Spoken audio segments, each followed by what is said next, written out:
What's up, ladies and gentlemen? Welcome back to another episode of Brotherhood of Torque. Now, this one's going to be a quick one, but I've noticed that there's been a lot of people asking questions related to this, so I'm going to go ahead and try and help you. Okay, the earlier 7.3 diesels have a glow plug relay instead of a glow plug module. And this is what it looks like on a vehicle, and this is what it looks like out of the vehicle. And the glow plug relay's job is to obviously activate the glow plugs, but what it does is it lets the PCM, the engine computer, turn on the glow plugs when it wants.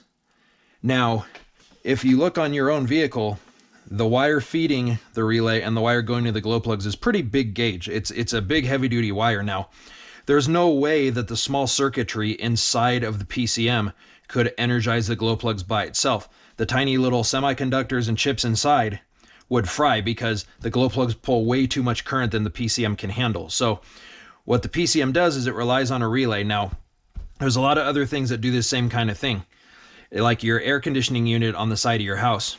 The wires that feed the thermostat are tiny.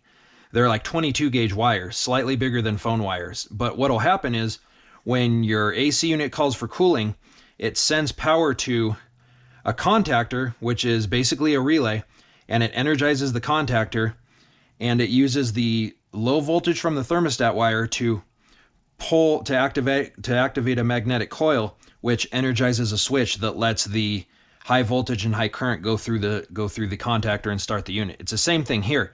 The PCM is sending 12 volts to these terminals, but the coil in here doesn't draw a whole lot of amps. So the magnetic coil in here is turning on, and it's allowing these to connect. So right here in this picture, you have number 2, which is from the battery. That's hot all the time. Then you have number 3. 3 is the switch side of the relay. This is the power going to the glow plugs. Then you have number 1 and number 4. Now, these can be either way depending on how you hook them up. Now, it doesn't matter with relays like this. They can be either way. You can have the positive here or positive here, and negative on either side as well. They can switch. It doesn't really matter, just as long as they're separate. So basically what I have here is a little demonstration of how the glow plug relay works and what can happen if it fails. So I'm going to go ahead and move this to be in the same position that it is in the picture. Now, just like how it is in the picture, this red wire is your battery, the hot all the time. This yellow wire is the wire to your glow plugs. This little LED pack is going to be the glow plugs. The green wire is a ground, or basically the engine block. The engine block in this purpose is serving for the ground because the glow plugs screw into it. And then this is the ground side of the PCM, and this yellow will be the signal wire from the PCM. So when you get in the truck and it's cold, you turn the key and the PCM says, "Hey, I want glow plugs." So it'll connect, boom, pulls the relay and starts it. So when you're testing the glow plugs, you find a ground somewhere in the engine bay. Now on here, the ground is going to be here. So you're going to go, actually, because it's not hooked to anything, that ground won't be working. So you're going to touch there. You're getting 12 volts DC. And here on the output side, you are getting 12 volts DC. That's meaning that the power is flowing through, which is what we want.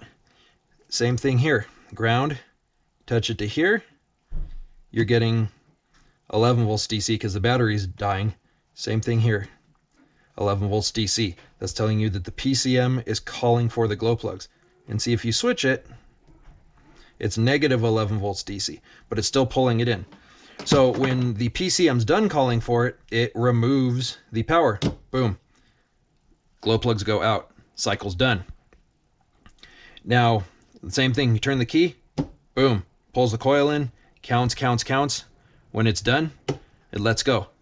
Now, that's how a properly operating glow plug relay will work. Now I'll show you what a funky one looks like. Okay. Now what I'm doing is I ran a tiny little piece of copper wire across these terminals that's going to simulate a short. So basically, the second I hook up power to the incoming side, it's on. So you can see that, see over here that you can see the PCM's telling it turn on and turn off. and it's trying to pull in, but even when it lets go, it's not turning it off.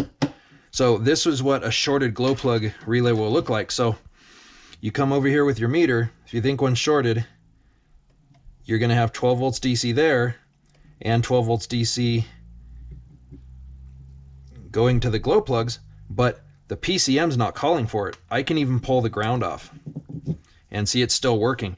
This is how a shorted glow plug relay will act. Basically, it'll send power across these all the time and run your glow plugs and kill your battery and possibly cook some wiring. Now, the other side of that is when you call for it and it's broken inside, not sending power, you can call for it to your heart's content. Okay, turn the key, glow plugs, go ahead. Nope. Switch inside is stuck, or the contacts are pitted, or this broke inside. Glow plugs, command. Nope, no glow plugs. So you can see that any number of things can affect how your glow plugs work. But that's how you test one of these. You just want to, I mean, you can use a test light, you can use a meter. I mean, you can get a $10 test light from Harbor Freight and figure this out, but that's how you diagnose one of these. All this thing is a switch that allows a device that has low current capacity to apply power to these and control a device that has a high current draw, which is the glow plug. So I hope this helps, guys. You like this info, subscribe. You have any questions, let me know. Trying my best to help people answer these questions, because it seems like there's been a lot of these lately. So appreciate the support. Have a good one.